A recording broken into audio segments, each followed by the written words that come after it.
Hey guys, today I'm going to change out the spark plugs on my Chevy Cruze. I'm going to show you how to do that the right way. So what I did is I got me a pair or set of the NGK Iridium plugs. I just changed these a while back. I'm not sure exactly how long ago I changed them, but I've got a code on here. It's a P0420 code, which is it has to do with your catalytic converter or the catalyst. It doesn't necessarily mean it's the catalytic converter. It could be anything as small as the oxygen sensors or it could be a spark plug issue or an injector. I did put some fuel in it. I put about 20 bucks in fuel in it. I've been usually running 91, but I went down a grade and I put some fuel treatment in it. But I'm going to change the plugs just to kind of start small and see if what that does. But I got a code on it. But what I'm going to do is I'm going to unplug the negative battery cable, just because I'm going to take off that code and see if this doesn't help with what I'm doing today. And then you want to take your coil pack off. These are T30 Torx. You do not want to use anything other than Torx, because you can easily strip that shit out, and you don't want to do that. And I just had this car running, so it is fairly warm. It's actually better to pull the coil pack off when the engine is warm, because if you pull, I found out that when on these cars, if you go to take the coil pack off when it's cold, these boots like to pull off here, and they like to actually rip. So they come off a lot easier. And it had an exhaust type leak, and I pulled the turbo off and replaced the exhaust manifold gasket. But I don't know what its problem is. And then, so I mean, we'll figure that out as I go. But to get these spark plugs out, it's a 5/8 spark plug socket. You can use a regular 5/8, but I wouldn't. I mean, it's if you don't have a spark plug socket.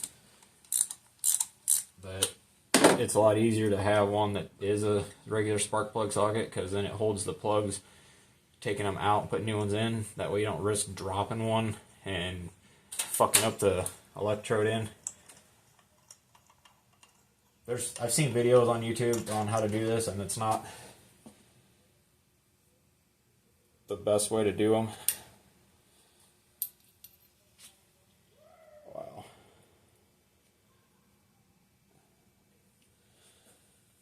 That's what they look like.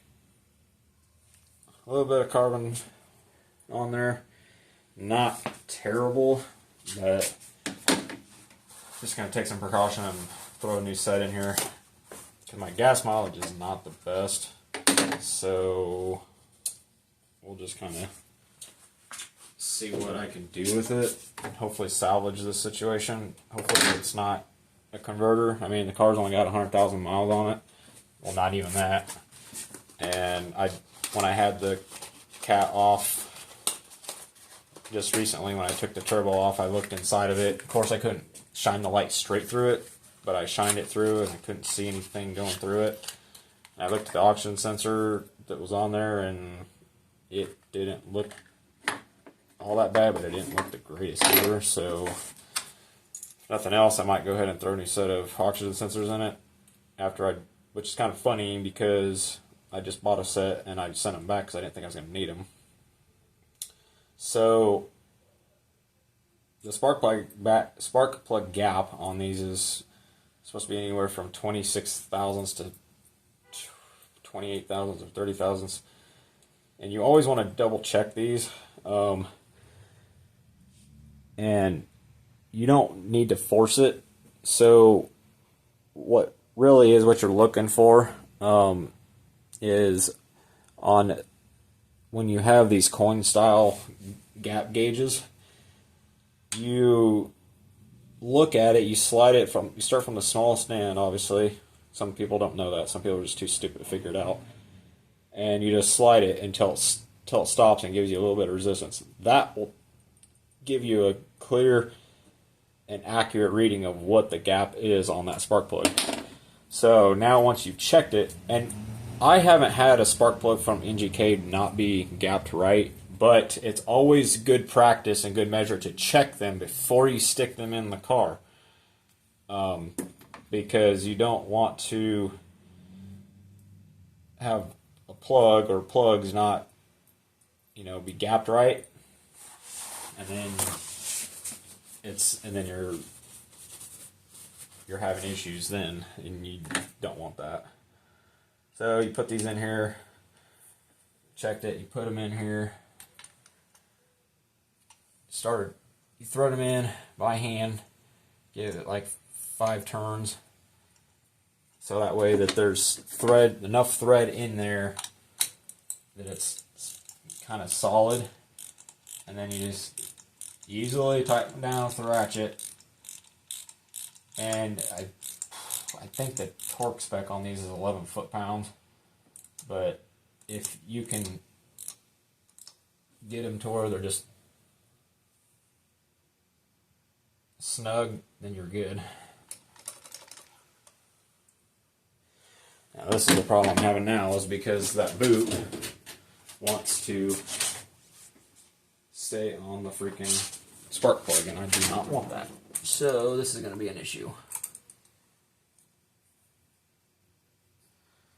I have to dig it out every freaking time, and I'm not looking forward to that. And as long as there's some grease on that, still, when you pull it off there, then it'd be alright. So, this is my nice fancy light. And this is aluminum, so obviously it's not going to fucking stick. So now, I know what that cylinder plug looks like. And once you take them out, you just crank it a few times and take it to rust out by hand. If you're working on a car that hasn't had them done for quite a while and they're a little rusted, you're gonna have to probably take the rest of it out, or all the way out with the ratchet, which is understandable. So that one's not rusted around this end, but like that other one, so I don't know what happened there, why that one was like that. But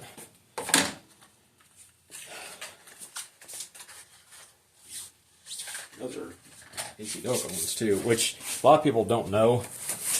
NGK bought out AC Doka, so they really don't want you to know that, but they did.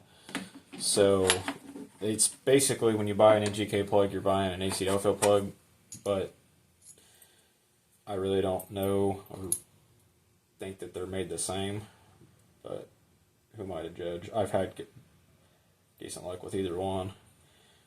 So that one's good. That one's about 30 thousandths. So then now you put some dielectric grease on the electrode end, on the tip. I don't know why I said electrode, but I have that word stuck in my mouth. Stuck in my head, one of the two. I'm totally undecided. Anyway, then you stick them in and just repeat the process through all 4 and snug them all down, and just don't over tighten them. I may end up having to put a new valve cover gasket on this too, because it looks like it kind of pushed out a little bit.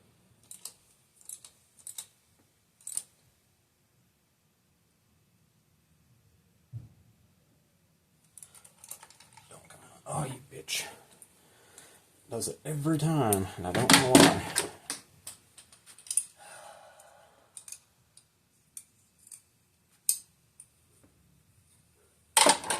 This is an older spark plug socket too, so the glue on the inside might have deteriorated over time. So now,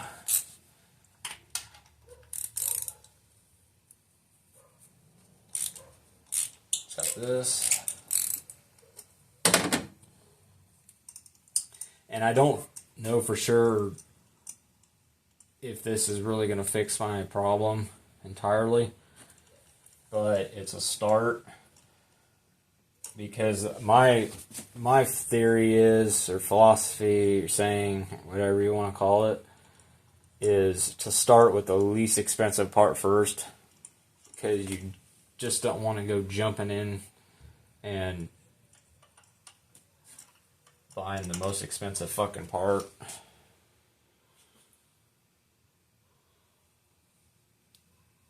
Especially if you don't have the money to. Because otherwise, what would be the point?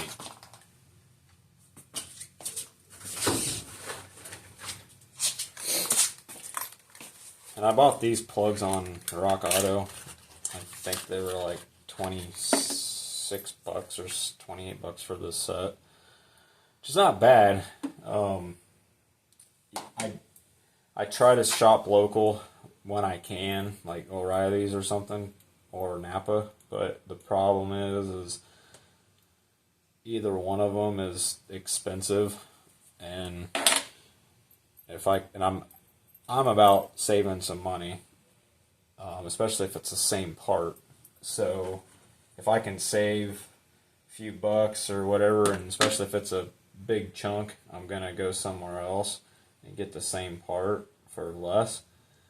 I know that sounds arrogant in a sense, but nowadays you gotta save what you can, because this inflation crap is ridiculous. I don't know about y'all, but I'm fed up with it, and I'm trying to save money where I can, when I can, especially when it comes to this shit.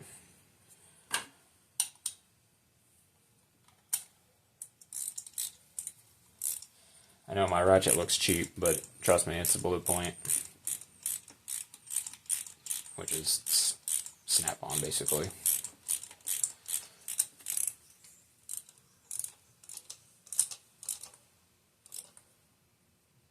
And they say when you do plug change, to change your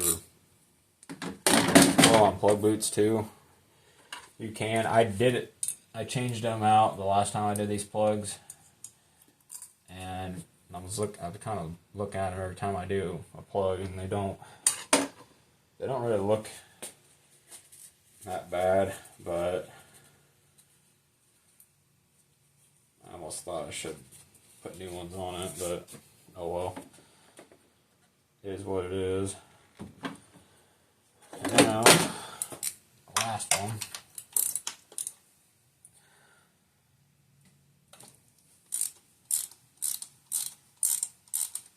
Something's going to tell me this one's going to be rusted too, the way it's coming out.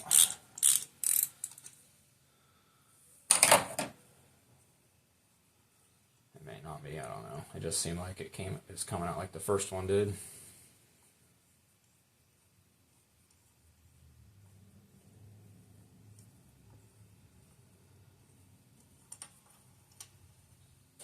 It is a little rusty, so I was right. Must have been some moisture getting down in there. Almost looked like it went past the seal washer.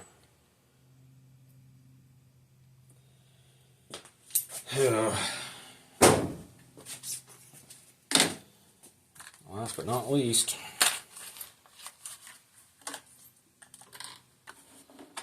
it literally takes like 30 seconds to check your plug gap and make sure it's in spec or where it's supposed to be. And you know what? Like I said, I haven't had a problem with NGK pre-gapping their plugs. I didn't have a problem with these ones. So these were all gapped where they should be. And they're all at 30 thousandths, but you don't want to go more than that. I usually have mine between 20 and 30. 30 is my max set.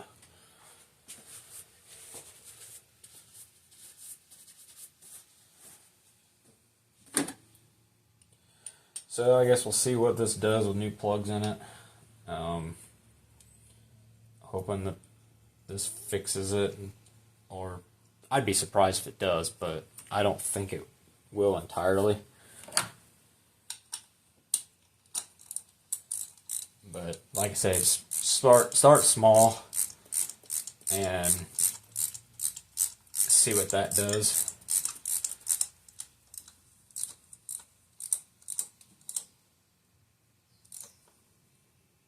And if this doesn't work, then you know it's something that's probably going to be your next expensive part, cheap part / expensive part, however you want to tell that, which would be your oxygen sensors, and then it would be your injectors, because your injectors are $25 minimum a piece, and you probably want to change all 4 of them, because you're not really, it's going to be, you're going to play tag with which one is which, or which one's bad, and unless you have a specific testing machine to test that, you're not going to really know which one is bad unless you can see it firsthand when you pull it out, unless you have that ability to, but a lot of people don't. So here we go, we got new plugs in it. So I can't even remember the last time I put new plugs in this thing, so I know it's been a bit.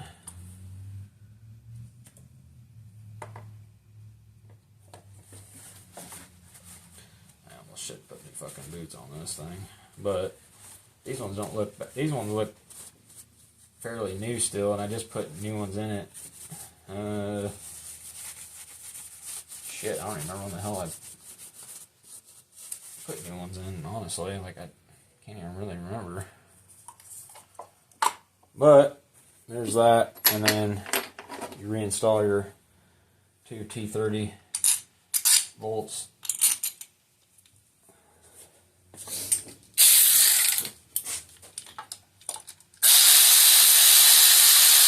Push down on that in the center.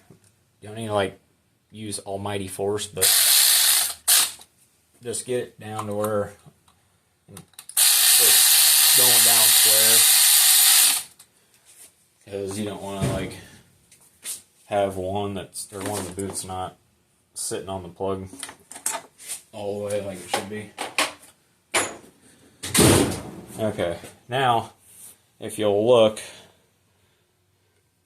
I know this doesn't have anything to do with it, but you can kind of see that I have these bolts numbered on this valve cover, or this camshaft cover.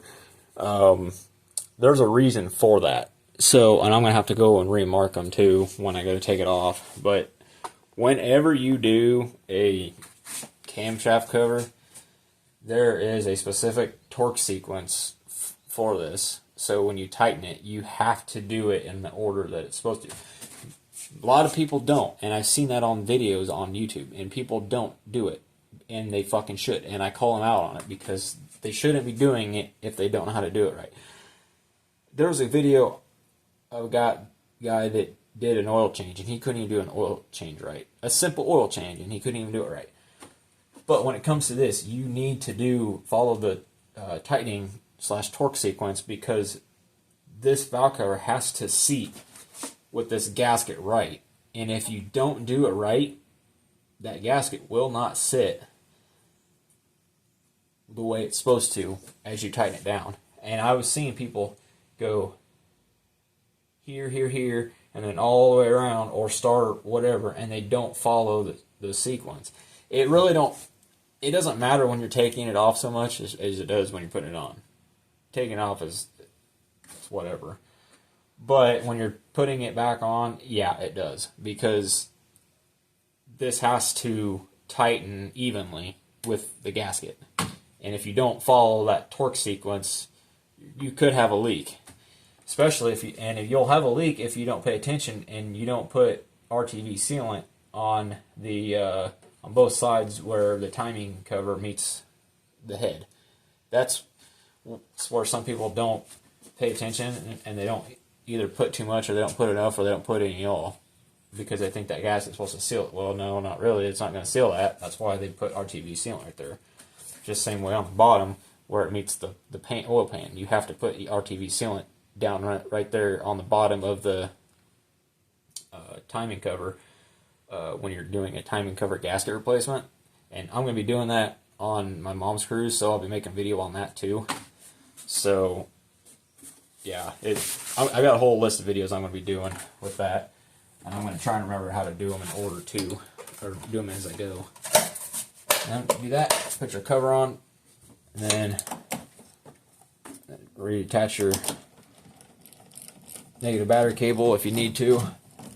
I always do it just because that way I know there's no electrical power to the engine of the car whatsoever. So it's just best to cut all electrical power to it, just to save that headache. So yeah, it's a pretty simple process. It's pretty easy, straightforward, and everything. I'm going to be doing some videos like just to kind of add to my channel, like what I'm doing now. I'm going to add to this channel, or add this video to my channel.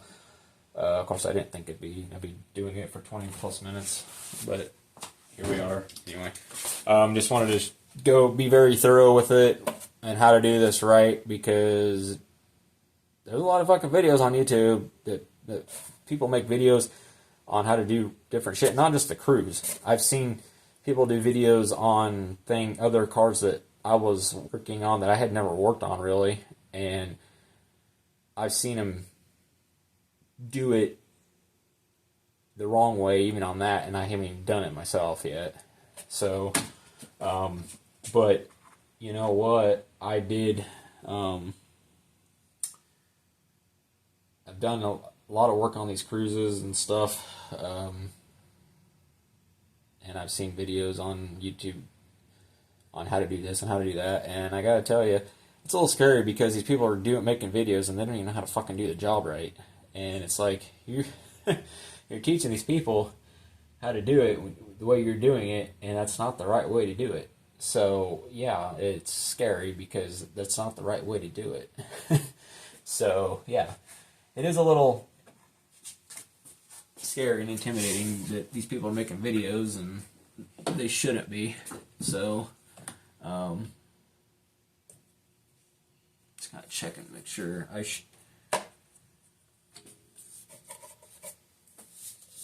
didn't see anything with the fuel injectors, but time will tell on that. But anyway, I just wanted to show you, and hopefully it helps. And if you have any questions or anything, just holler at me, and I'll be sure to answer them best I can. Sometimes I don't get the notifications on this right away. I don't check it like I should, so I'm gonna have to try and do a better job of that. So bear with me. If I don't answer your question in like 24, 48 hours. Look me up on Facebook and reach out to me that way, private message.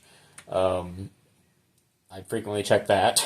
So yeah, if you have any questions, reach out to me on one of those platforms, and I'll be sure to get back to you as soon as possible. So, alright, thanks again. Thanks for watching.